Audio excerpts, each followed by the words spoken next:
Welcome to How Positive Are You, episode 34. I'm Terry Michael in Washington, D.C., joined by my co-host David Crow in Calgary, Alberta. Today, we're very pleased to have Dr. Ruggiero with us from the University of Florence, or Firenze, with the Italians in our audience. Before we introduce Dr. Ruggiero, let me ask David if he has any feedback from our listeners. Yes, we have 3 different people who wrote to us this between the last 2 episodes. A woman named Angelica wrote to us from Chile in Spanish. She says, I regularly read the How Positive Are You blog using Google Translate as I don't speak English. I would like to have the interviews in a written form for this reason. I'm not sure this is possible, although if we get some volunteers to translate the audio into written English so that it could be translated more easily into other languages, we'd certainly consider that. I also watch YouTube videos with Spanish subtitles for this reason. My brother is HIV positive, so it is very important for me to know the truth about HIV. Muchas gracias for what you're doing. Second feedback was on the David Rasnick interview. Great interview. It's shocking how many people take medications they know nothing about. The third is from a man named Igor in the Netherlands. I'm a gay male, HIV positive, diagnosed 4 years ago and not on any meds yet, as I have normal CD4 counts. And in the Netherlands, doctors prescribe the retroviral therapies only once these drop below 350. It is just recently that I discovered there is an alternative point of view on HIV/AIDS, and I'm still trying to get over this discovery, which isn't easy as it's overwhelming. Call me biased, but the rethinkers seem very realistic to me. I've also just listened to your show on How Positive Are You, the latest edition with David Rasnick. He mentions a paper by Busi, and he asked if I could find him in the paper, which I did do, so hopefully you found that interesting. To conclude my letter, I cannot even express my appreciation for what I have discovered, which is due to all the rethinkers, of course with Duesberg in the first place. A person with such a set of values and priorities, and choosing such a course of action without even the slightest trace of bitterness for his personal career, and I presume financial loss, it's unbelievable. If we were to declare the next saint, I would propose Duesberg, not to diminish all the others, including yourselves. I can imagine how many of your gay fellows have not been very grateful to you for, quote, denying AIDS, unquote. However, I think you are doing a true gay community service. Thank you. So that's our feedback for this week. Thanks, David. I don't think I've ever been referred to as a possible saint. As a non-theistic humanist, that would be. Probably I'm not a candidate for sainthood, or nor are you. No, definitely not. Thanks again. And as our regular listeners know, on How Positive Are You, we feature guests with stories to tell about their experiences with the mysterious retrovirus called HIV and the amorphous disease by definition called AIDS. And we also interview medical, science, and epidemiological experts in the anomalies from the single pathogen theory of AIDS. Today, our guest is in that latter category. Dr. Marco Ruggiero is a board-certified medical doctor and a clinical radiologist. He also holds a PhD in molecular biology.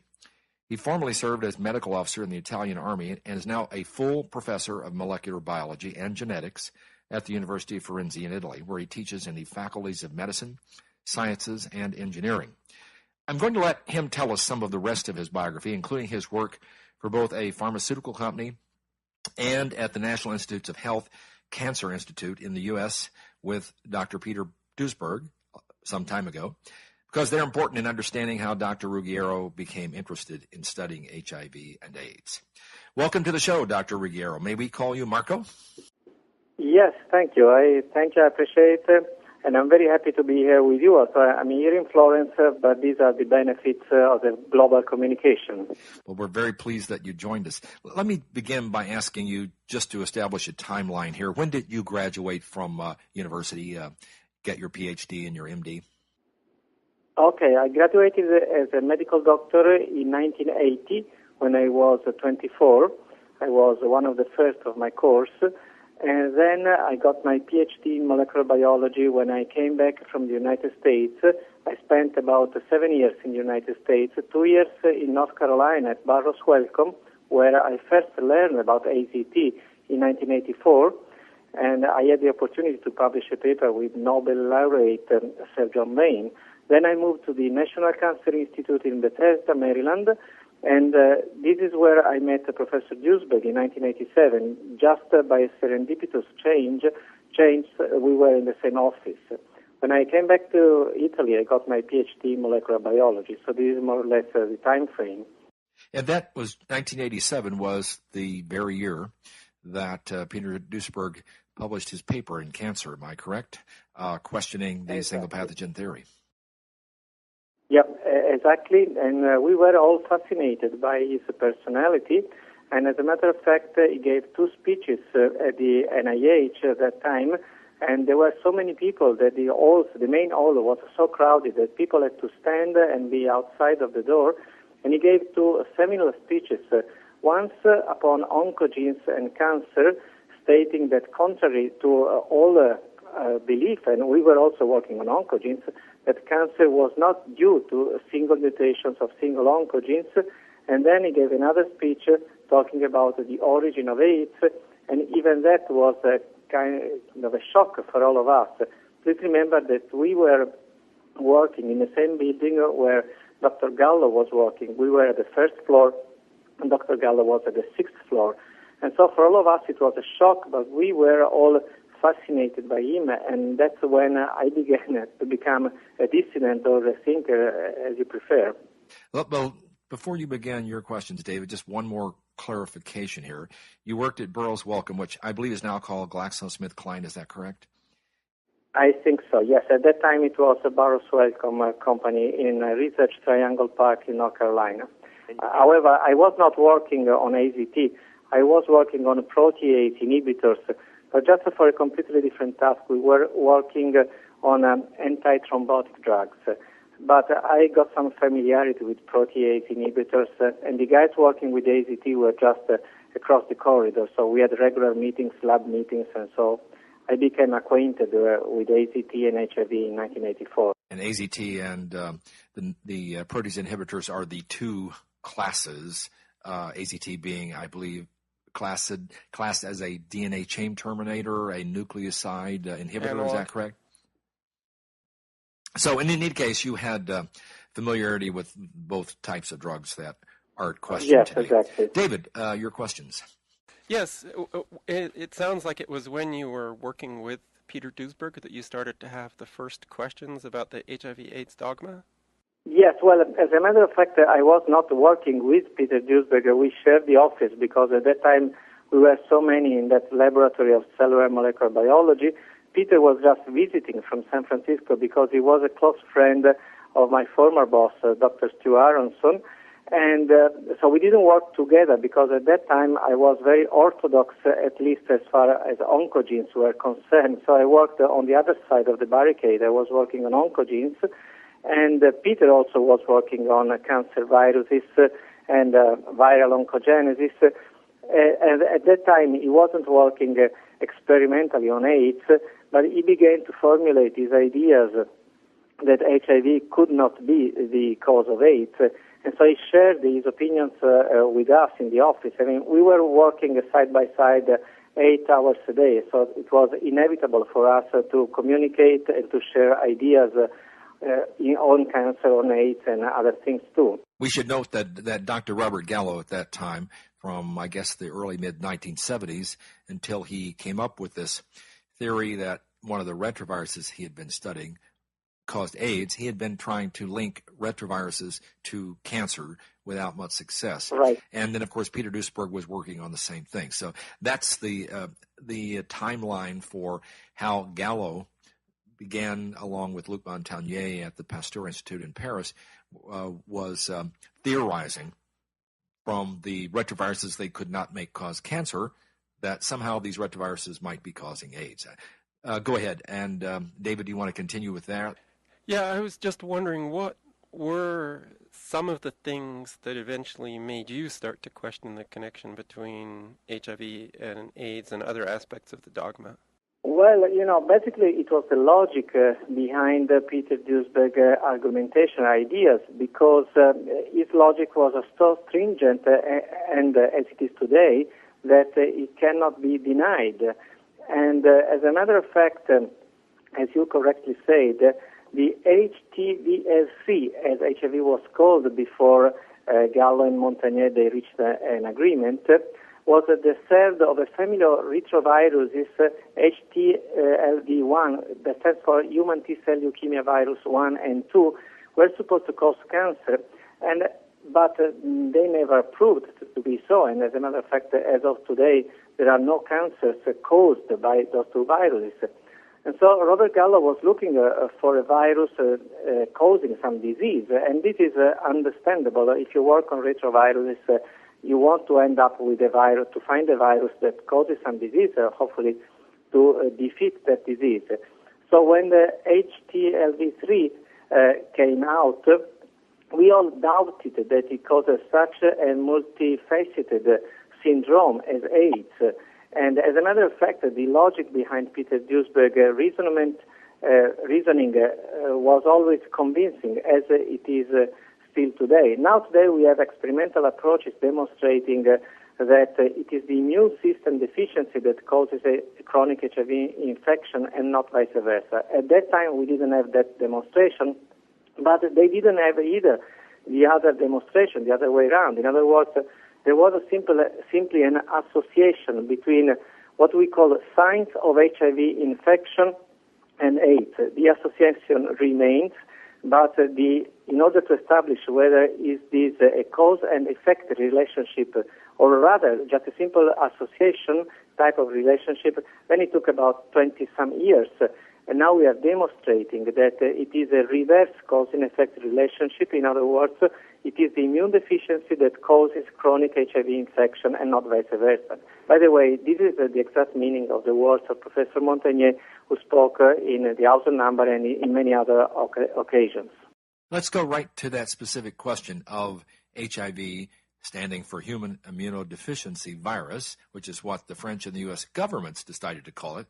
Both LAV and HTLV3 did not use the words immunodeficient. So let's ask you, do you believe there is a discrete retroviral code that could be called HIV or anything else, or do you give any credibility to the belief that there was never any isolation, and therefore we can't even prove that there was a retrovirus, even if you agree with Dr. Duesberg that it is not pathogenic, that it's a harmless passenger virus? So do you think there is something that we can call HIV, whether or not you believe it's pathogenic? Okay, well, this is a very difficult question to answer, because first you should define what do you mean with the word existence. This is often the question that the so-called PET group asks. What are the proofs for the existence of HIV? And this is a very intelligent question, but however, it requires that we first define the meaning of the word existence. If you say that HIV has not been properly isolated in terms of electron microscopy or classical microbiology, I tend to agree. However, as a molecular biologist, as Professor Duesberg is, by the way, nowadays we define existence, and this is just a matter of definition, is limited, we agree, but we define existence as the presence of a genetic sequence. You call it genetic code, is not perfectly correct, but anyway, if we understand each other, is okay. So if there is a unique genetic code, and in the case of HIV, it is an RNA genetic code, it is a string of bases, A, T, C, G, G, G, A, T, and so on, then we define that as an existing organism. Now, you could say that that genetic code does not belong to HIV, but maybe it belongs to the host, in this case, the human being. And this could very well be, because in our genome we have about 8% of retrovirus-like sequences. But as a matter of fact, the human genome has been recently decoded. That happened about 2 years ago. It wasn't in the year 2000, as they say. It was just 2 years ago when Craig Venter published the human diploid genome, that, by the way, was his own genome. So we know now the exact sequence of the human genome from the first base, A, T, C, G, and so on, for about 3 billion base pairs. And as far as I know, but I could be wrong, and if I am wrong, I'm ready to accept it, As far as I know, there is no such a sequence as the one from HIV in the human genome. So this wouldn't be surprising. Retroviruses, they do exist. Professor Kerry Mullin says there are 80,000 retroviruses or so. So retroviruses exist, and if HIV exists, it wouldn't be any wonder. The point is its name a correct one? Well, I don't know. I don't think so. But nowadays, if we want to understand each other, we have to call it HIV. I think that Professor Montagnier was very, very honest, as he always been, in calling it LAV, that stands for lymphadenopathy, which is a swelling of lymph nodes, associated virus. So this is correct. He found a virus that was associated with a swelling of lymph nodes, not even with AIDS, because the patient was just at risk of developing AIDS. So to answer your question in very simple terms, yes, I do think that HIV exists as a virus, is one of the retroviruses, because its genome has been sequenced, its genome is unique, is not present in the human genome, and I think that it is not pathogenic. In this, I perfectly agree 100% with Professor Duesberg, and I have no difficulty in admitting that the virus existed. There are 80,000, so one more or one less. The point is that, according to my opinion, according to our experience, it is not the cause of AIDS. So let me just here interject this quick definition. If a virus or retrovirus comes from outside the body, is not part of the human genome, it will be an exogenous virus. If it is part of the human genome, it will be an endogenous virus. So you believe then that it's an exogenous virus? Well, you see, I don't want here to give a lecture of molecular biology or microbiology because I don't think this is the right time, but also this is a question difficult to be answered because every retrovirus, by its own nature, once infects a host, in this case a human, it copies, translates its own genome into the host genome. So if I am infected by any retrovirus, one moment later, their genome will be into my genome. So it's a question that has a little sense. In other words, HIV, just like any other retrovirus, by its own nature, retrovirus stands for having the ability to copy its own RNA into our own DNA. I hope this is not too difficult. So, yes, they are both part of the genome of the host that they infect, and also they are exogenous because definitely viruses, they move from one host to the other, and retroviruses, they do this. So I don't think it's very important, unless we are philosophers, to distinguish, to make such a distinction. The point is, does HIV cause AIDS? According to Professor Duesberg and myself, no, it doesn't. I do have one more question, because if a virus was exogenous, then it should enter the body packaged in a protein shell, and there should be virions or virus particles around. So if we accept that the genome is not found in the human genome, and if we also don't have evidence for the particles, are we possibly missing a third possibility such that the genome can be created within the body,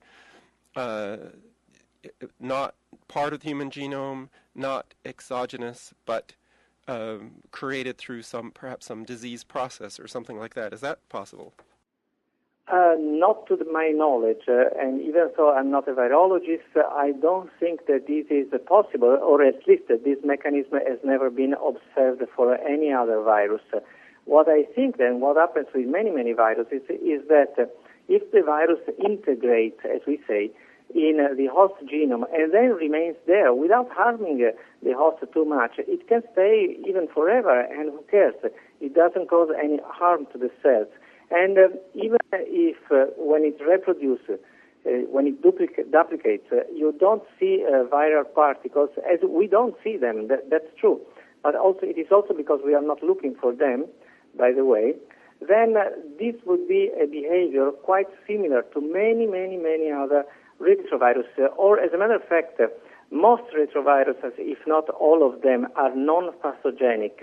DNA virus or RNA virus, but not retrovirus, they are highly pathogenic, and I'm not discussing this. They exist and they're highly pathogenic. In that regard, let's define, you use the term infect. Infect doesn't necessarily mean it's a pathogen. It simply means it can read the code into the human DNA and be a harmless pathogen. Yes. Is that correct? Yes, this is exactly what I mean. We normally don't try to see the genome directly. There's, of course, the viral load tests. But let's talk about the antibody test. Do you think that antibody tests are reliable indicators of the presence of a genome in the body? Not at all. Antibody tests are much less accurate than to determine the so-called viral load. The viral load is not accurate because it overestimates by 10,000 times or 60,000 times the presence of the viral genome. So you might have a viral load of, let's say, 60,000, and that means just one viral genome.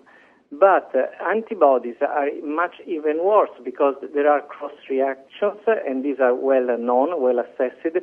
And so just to find the presence of antibodies, to be HIV positive, it could mean that you have encountered, that you have met the virus, but there are at least, 50 or 60 other conditions that in the absence of any encounter with the HIV virus, you will end up being HIV positive. So antibodies are definitely very, very little reliable.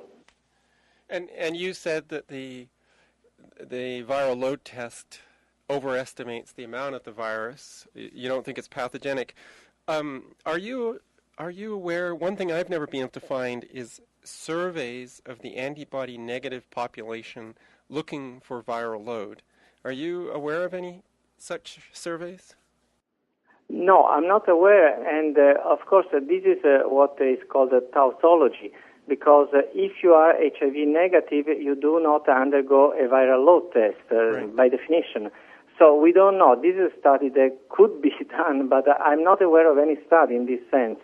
Whereas there are many studies on CD4s in the absence of HIV, and we see that there are many conditions that decrease the CD4s. I'm not aware of studies of viral loads in the absence of antibodies for HIV. Yeah, it seems to me that would be very important, because if it was determined that, say, 5% of the healthy HIV antibody negative population had a detectable viral load, you'd have to ask some pretty tough questions about what's wrong here. Are the antibody tests wrong? Are the viral load tests wrong? Or are they both wrong? Well, probably they're both wrong in the sense that no test by definition can be 100% specific and at the same time have 100% sensitivity. But between the two, maybe I am biased because I'm a molecular biologist, but between the two I tend to regard the PCR-based test, like the viral load, more reliable than the antibody test. At least, even so, and Professor Karim Mallis, who is the discoverer, the inventor of the PCR, is the first one to doubt on the pathogenicity of HIV, because he knows, as he used to say in the old days, that PCR amplifies even water. That means that when you amplify by 1 billion or 10 billion times DNA or RNA, eventually you introduce errors, and so in the end you're not always sure what you amplifying.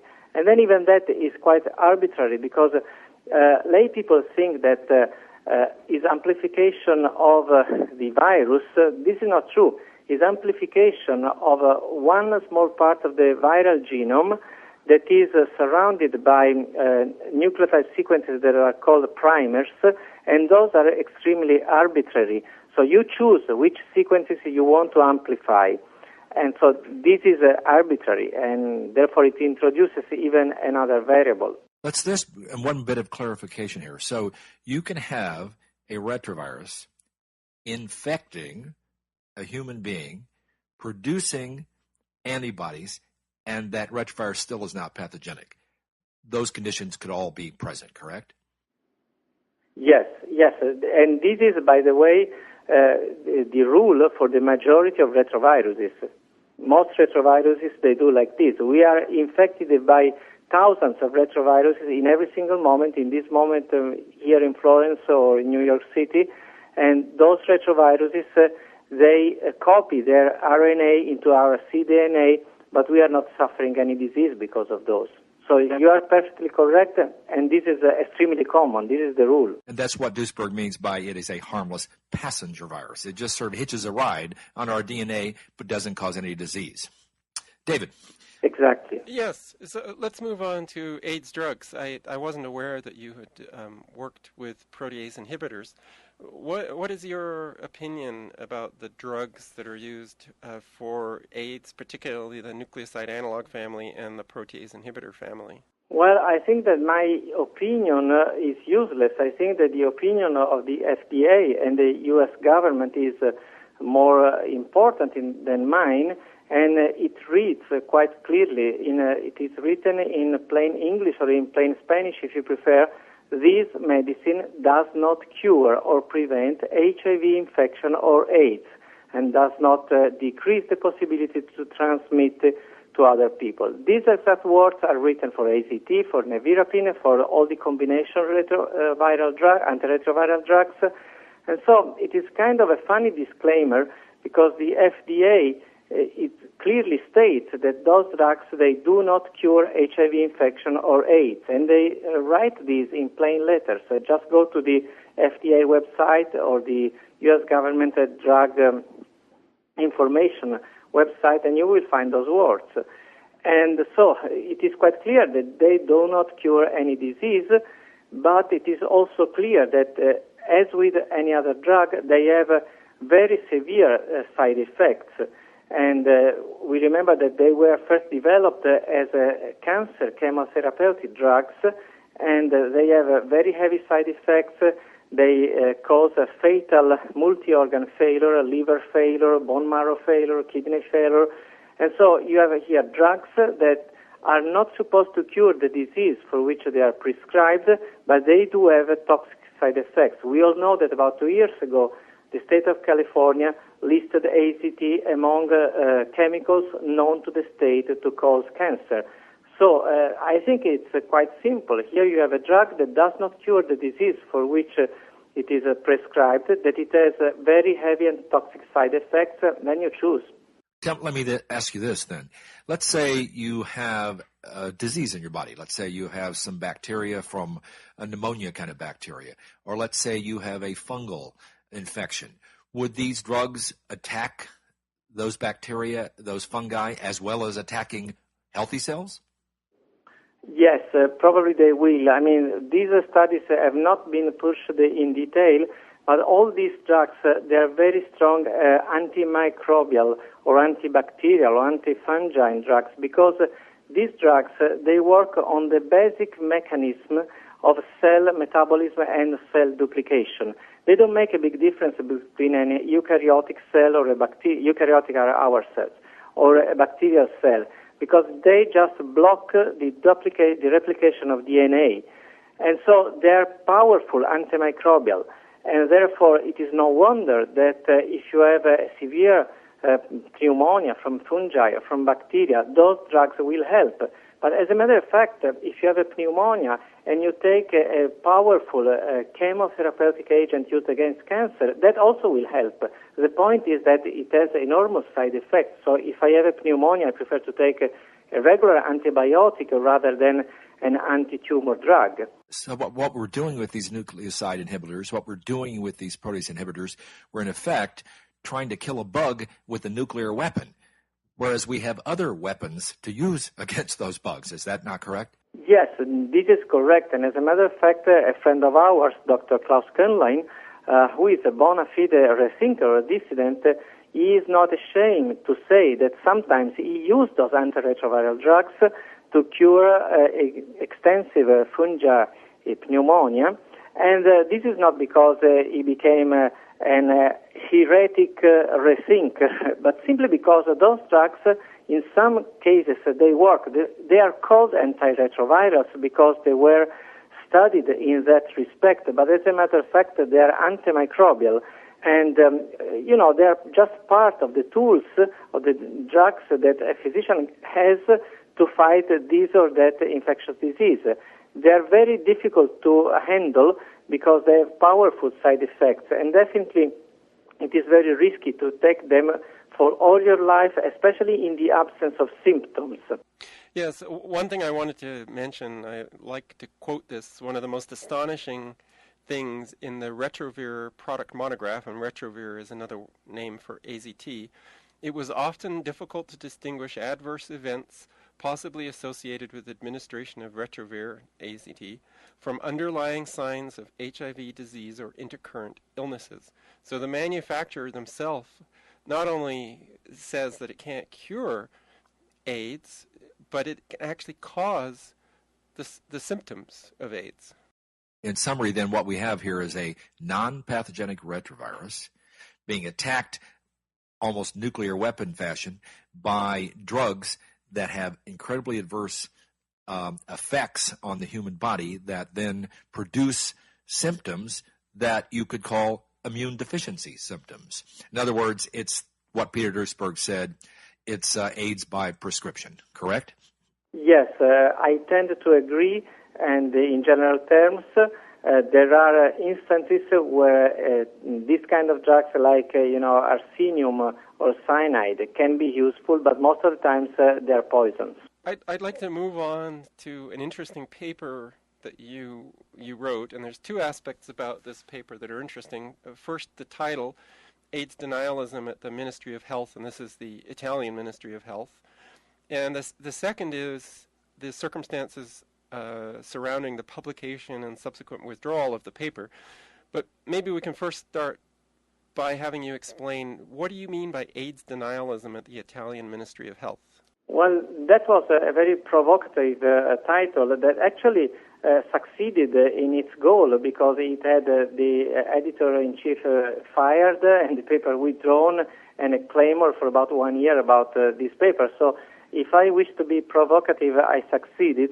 And I meant that looking into the details of the rules and regulations of the Italian Ministry of Health about HIV and AIDS, you end up thinking that they doubt that HIV is the cause of AIDS. Because, for example, you find written that AIDS can be diagnosed in the absence of any type of sign of HIV infection. And this would be the end of it, because if you can diagnose a disease in the absence of its putative, etiologic, or causative agent, this automatically implies that that is not the causative agent.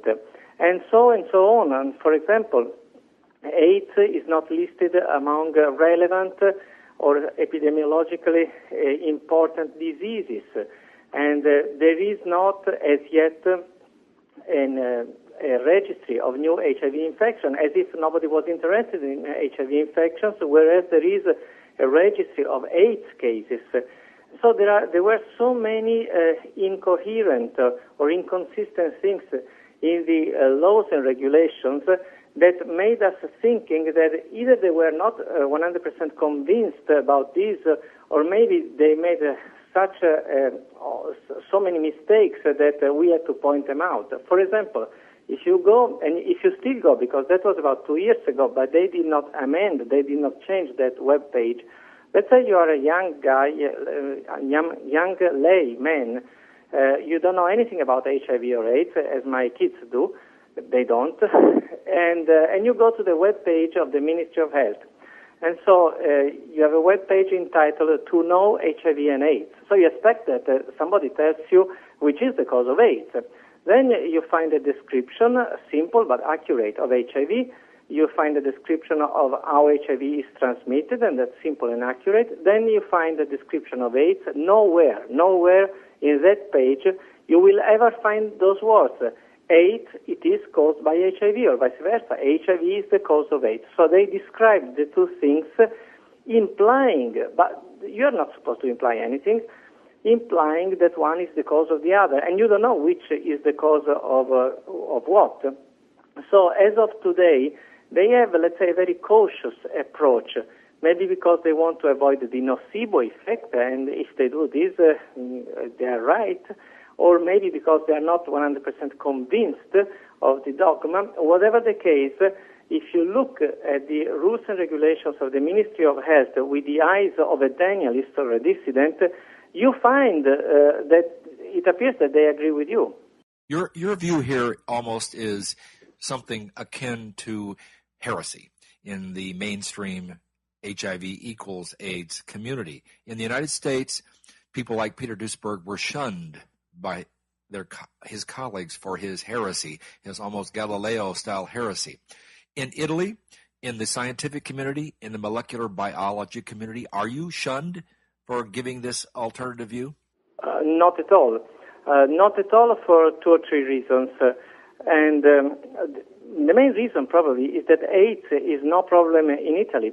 You know, I live in this beautiful country of Tuscany, where Florence is located. There are 4 million people, which is almost like many other states in the world.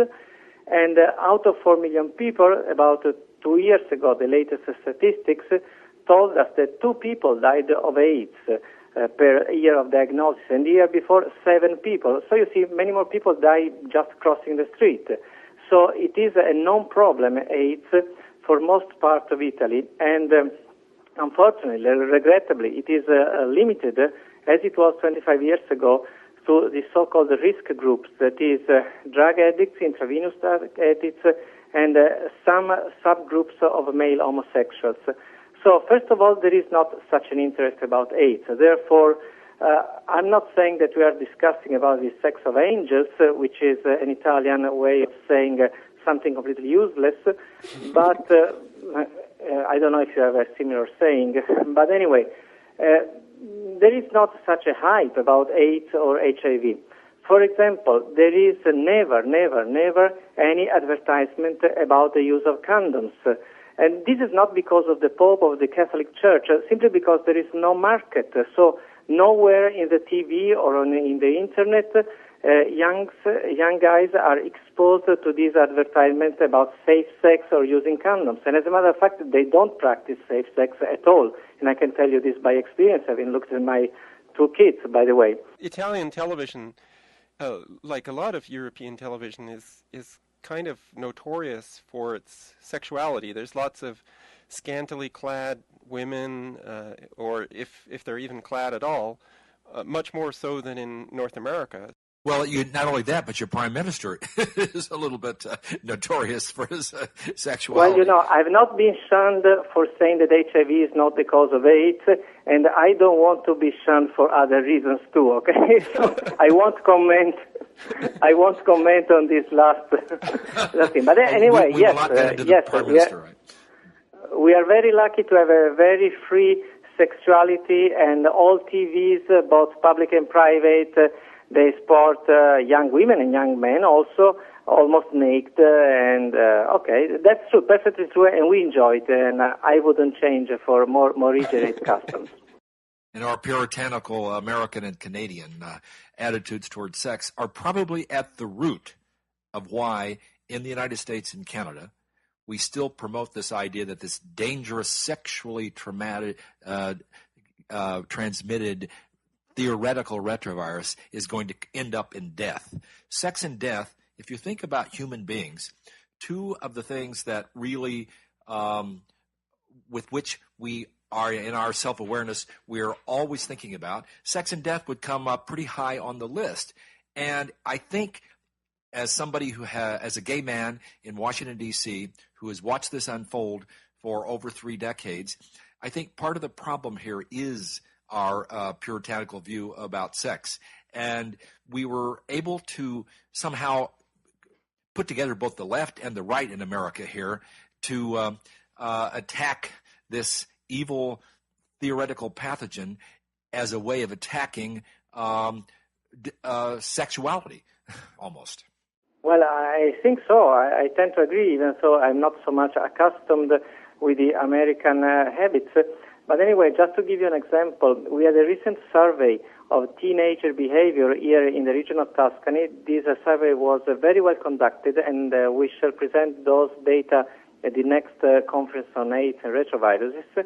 And so this survey told us that all teenagers have had sex during their teenage years, and that a significant percentage of female teenagers declare to have had more than 3 sexual partners. So I call this promiscuity, because if you are a teenager and you begin your sexual activity at the age of 12, and by the age of 18 you already have had 3 sexual partners, I think this is a pretty good score.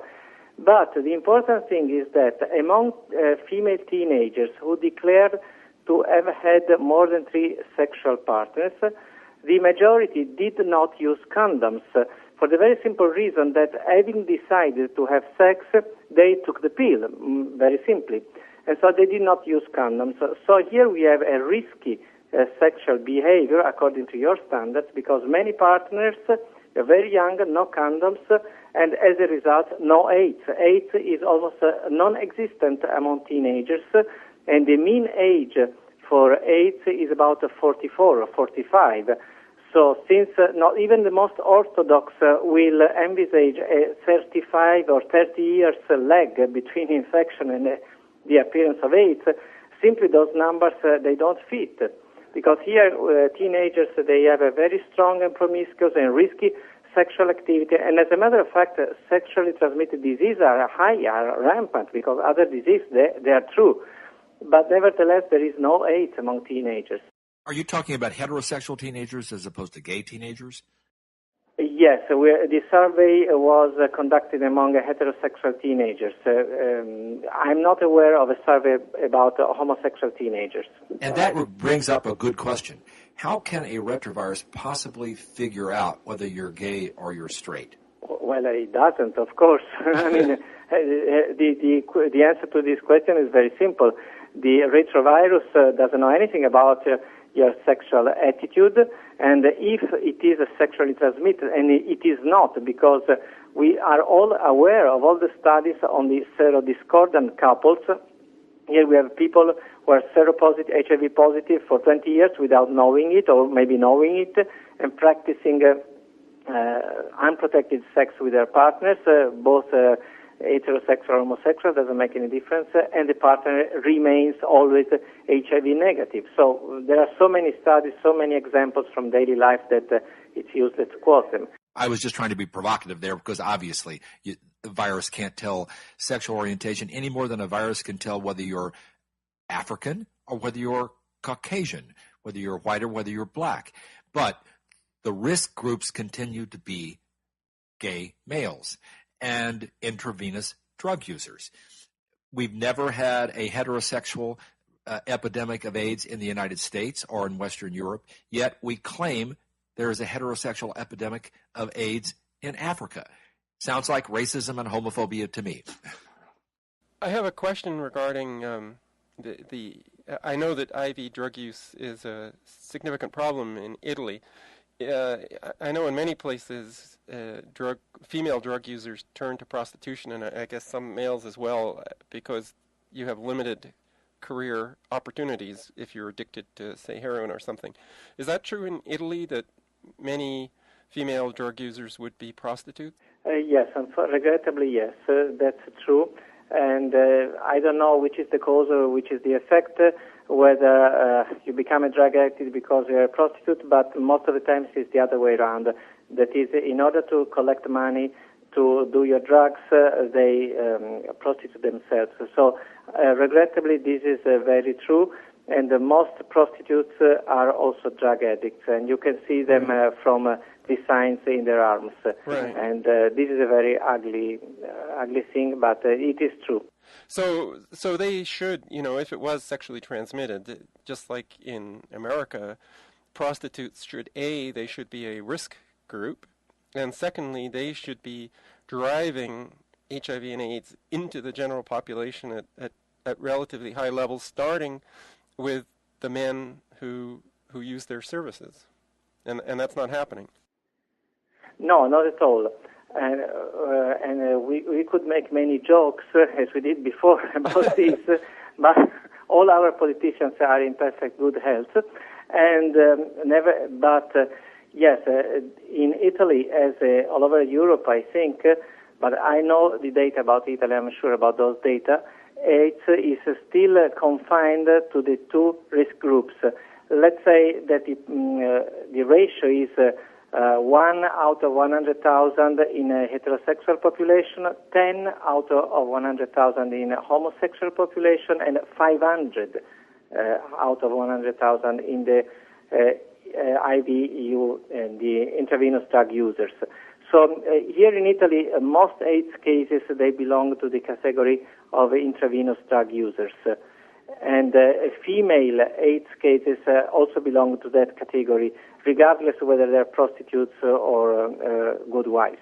And this is a good time to introduce the whole thought about, okay, if a mysterious retrovirus does not cause an immune deficiency syndrome, what was causing the immune deficiency syndrome? And we've already touched on it. We've talked about use of toxins, legal and illegal drugs. We've talked about the spreading of old pathogens, bacteria, fungi, parasites, in an incestuously urbanized gay culture in America. Isn't as simple as that. We simply have a multifactorial explanation for what causes immune deficiency, as opposed to a mysterious retrovirus. Okay. Well, I try to answer with an example. I think that we all agree to some extent that smoking, cigarette smoking, causes cancer, lung cancer. And as a matter of fact, this is what is written, at least here in Italy, on the cigarette packs.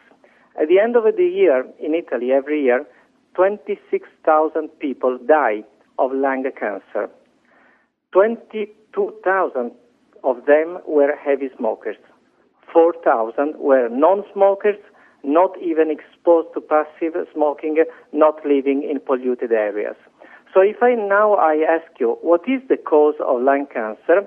And you answer, it is a cigarette smoking, you are right.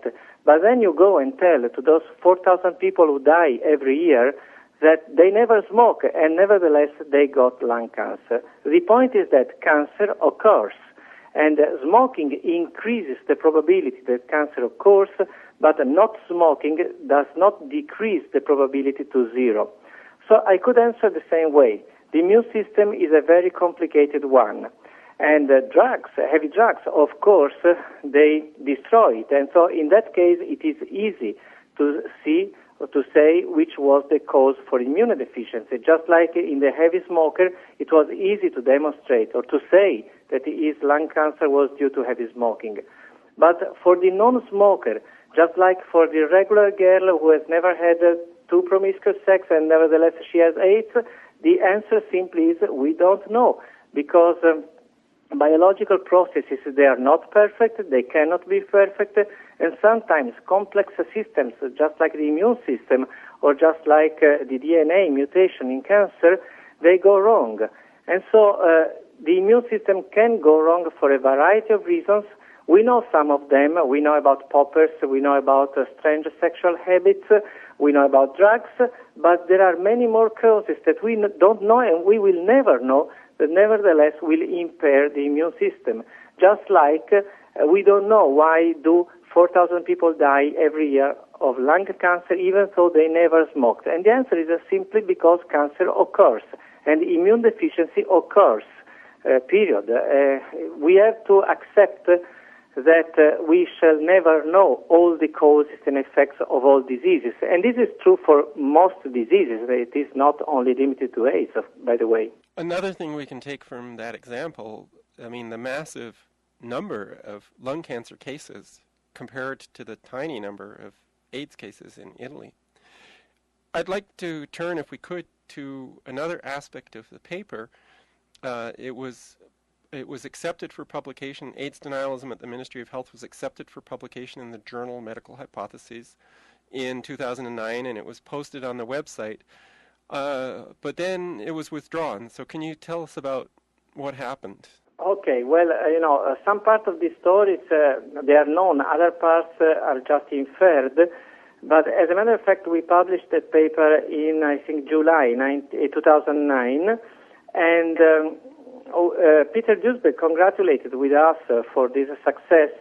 And then he also published a paper in Medical Hypothesis where he questioned the numbers of deaths attributed to HIV or AIDS in South Africa in particular and in Uganda. And our paper was posted, actually it was published, and it was posted as in press, but with a full paper visible for about 1 month or so. Then, after the publication of Peter Duesberg's paper in Medical Hypothesis, I think that some opponents of our view, they wrote a letter, and actually Nobel laureate Professor Barré-Sinoussi wrote a letter to the Elsevier, not to the editor of Medical Hypothesis, who was didn't know anything about this, but to the main, the big bosses of Elsevier, that is the publisher, and asking to withdraw both papers because they were Danielist and they caused a grave danger to global health. They were a threat to global health and potentially libellous. And because of this, the big bosses of Elsevier, of course, Elsevier is a profit company. They want to make money. They don't want to pursue the truth or to pursue the scientific truth. They have had several scams in the past. These are well known. And so they withdrew the paper. A very, very long, months-long investigation went on, and eventually they decided to withdraw the paper for good.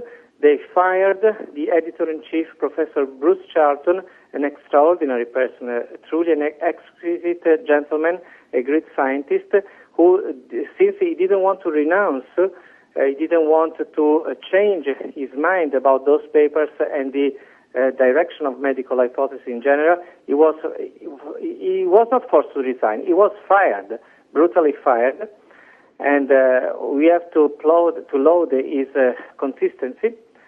And so this is the way it went. In the end, nothing changed because we published that paper just a few months later in an extremely respected journal, which is the official journal of the Italian Society of Anatomy and Histology. So it is actually much more important than medical hypothesis, because medical hypothesis is just a commercial publisher, whereas we were able to publish it in the official journal of one of the most prestigious scientific societies of this country. It is also internationally recognized. So, and now it is listed in PubMed. It was a peer-reviewed journal. And so, in the end, nothing changed, but there was such a clamor that maybe if they didn't say anything, it went unnoticed. Nobody would have noticed that paper if they didn't make such a clamor. So it backfired. For our listeners here, we need to explain that what we're talking about here is a peer-reviewed journal, a journal publishing something from people with expertise, then that being withdrawn because other people claiming expertise used political means to try to stop the publication. Sort of the antithesis of what sciences ought to be about, in which there should be an effort to think and rethink constantly ideas by people who have expertise. But in this case, you had one set of people claiming to be experts trying to stop another group of people from presenting their ideas to their colleagues. Right. Marco referenced other scandals at Elsevier. I came across one of these on the web.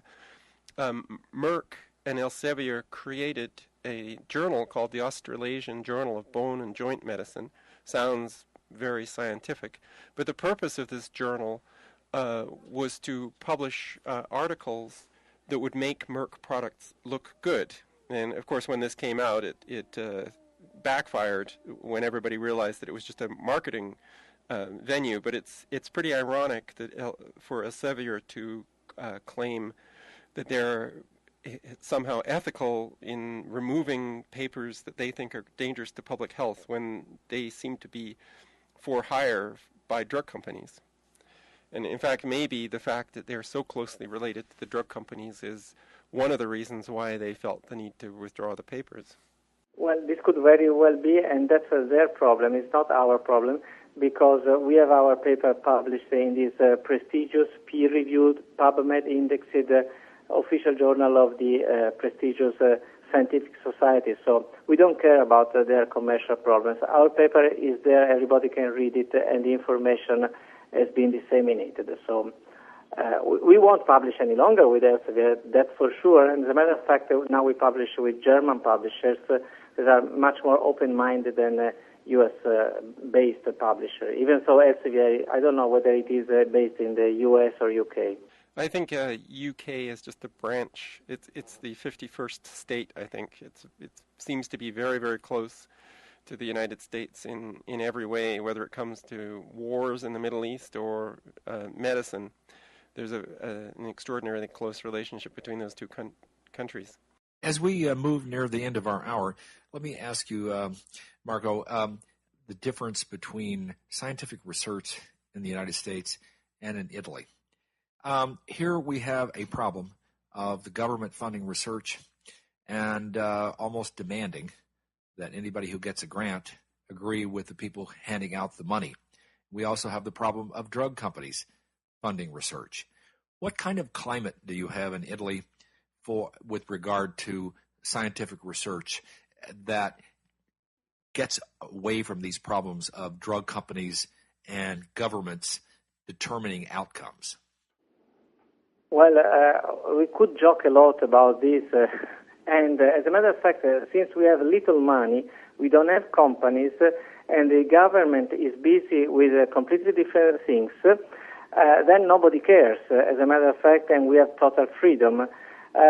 If I wanted to boast all the virtues of Italians, I could say that this is because of the degree of freedom or liberty that we enjoy, but to be quite sincere is that nobody cares, as a matter of fact. So we don't have big companies, not even small companies. We don't have pharmaceutical companies at all. The government doesn't care at all about research, and this is a big problem because there is no funding for research. We have to find money wherever, sometimes begging money or things like that, begging for money. And so because of this, we don't have those problems at all. And so this might sound as a paradox, but since the government doesn't care about research at all, not only our research, research in general, we are completely free. We can do whatever we like. We have a limited amount of money, but we are free to spend it on whatever projects or research or publications that we wish. So it is simply a lack of a perspective of our government, and not this particular government, but for 20 or 30 years. And as a matter of fact, among industrialized countries, Italy is one with the lowest percentage of their gross internal product dedicated to research. And, as a byproduct, maybe this is the only good thing of this miserable state of affairs, as a byproduct is that we have a total freedom of research. Yeah. So I don't know how you want to interpret this. Sometimes we are very pessimistic. Nobody cares about our research because nobody cares about research in general in Italy. Let me say to you as we conclude here that President Dwight David Eisenhower in his farewell address in 1961 brought up this very problem. He talked about the possible tyranny of over science from government grants. So you may not be well funded, but you do enjoy the academic freedom that a lot of people who are seeking grants in the United States don't have, and who are part of this directed research that has to comport with what the National Institutes of Health believes is truth, as opposed to the truth that you find on your own campuses. David, do you have any last concluding question or thoughts? No, I think this has been very good to understand your unique perspective on the whole HIV/AIDS dogma, and it's been very interesting to talk about your experiences and some of the aspects specific to Italy. A recent podcast, we talked to Maria Gonzalez in Peru and got a little bit of a feeling of what's going on in Latin America. So it is interesting to get the geographical perspective as well as your interesting personal history and research. So thank you very much for being on our show today. And Marco, thank you. It has been a pleasure for me to be with you. And let me add, thank you, Marco, for your leadership in being able to offer some truth here in an area of scientific inquiry where many people just simply don't want to hear any contradiction of their truth. So we appreciate the fact that you are a truth seeker at the University of Florence. Thank you. I really appreciate your work. Okay, thank you, and goodbye. Thank you, David. Goodbye. Bye-bye. Bye-bye.